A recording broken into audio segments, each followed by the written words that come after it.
जय श्री राम। कुंभकर्ण का वध। कुंभकर्ण रणभूमि में क्या आया, मानो भूचाल ही आ गया।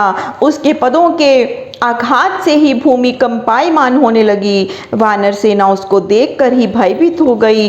कुंभकर्ण ने सब व्यूह रचना छिन्न भिन्न कर डाली। कितने ही वानर उसके पैरों तले कुचले गए, कितनों को ही उसने हाथों से मसल कर फेंक दिया।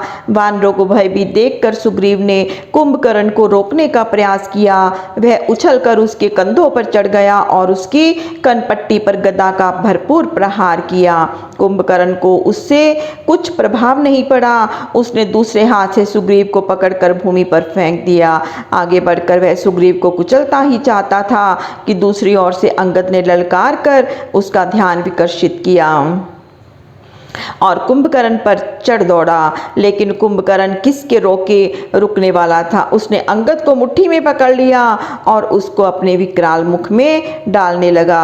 हनुमान जी ने अंगद के प्राण संकट में देखे तो छलांग लगाकर कुंभकर्ण के कंधे पर जा चढ़े। उन्होंने कुंभकर्ण के कान पर जोरदार घूंसा मारा।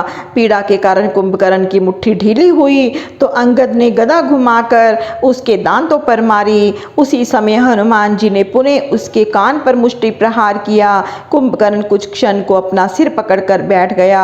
उसे अपना सिर चकराता हुआ मालूम हो रहा था।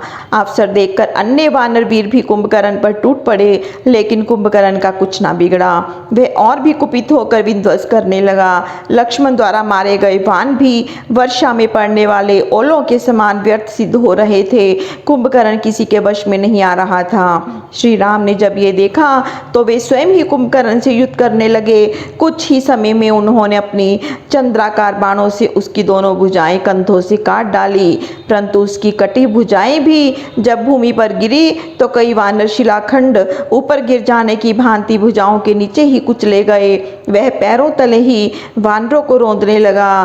तब विलंब न करते हुए श्री राम ने अपने भयंकर शक्तिशाली बाणों से उसका सिर धड़ से उतार दिया। उसका धड़ बड़े बड़े पर्वत की भांति नीचे गिरा तो सैकड़ों वानरों को कुचल दिया। वानरों ने प्रसन्न होकर जय घोष किया, किंतु विभीषण भाई के इस दारुण अंत को देखकर शोकमगन होकर बैठ गया। तब राम लक्ष्मण सुग्रीव हनुमान आदि द्वारा सांत्वना दिए जाने पर वह स्वस्थ चित्त हुआ। श्री राम ने विभीषण को कुंभकर्ण के दाह संस्कार की अनुमति देते हुए कहा कि सखा विभीषण, कुंभकर्ण महावीर था, उसकी मृत्यु पर शोक करना उचित नहीं है। जैसा कौशल दिखाकर वह मृत्यु को प्राप्त हुआ है वह रावण के लिए भी गर्व का विषय है। वह अपने पराक्रम के कारण सराहे जाने का अधिकारी है। हे सखा, कर्तव्य अपने स्थान पर महत्वपूर्ण है और संबंध अपने स्थान पर। उससे युद्ध करके तुमने अपने कर्तव्य का पालन किया, अब उसका दाह संस्कार करके अपने संबंध का भी निर्वाह करो। जय श्री राम।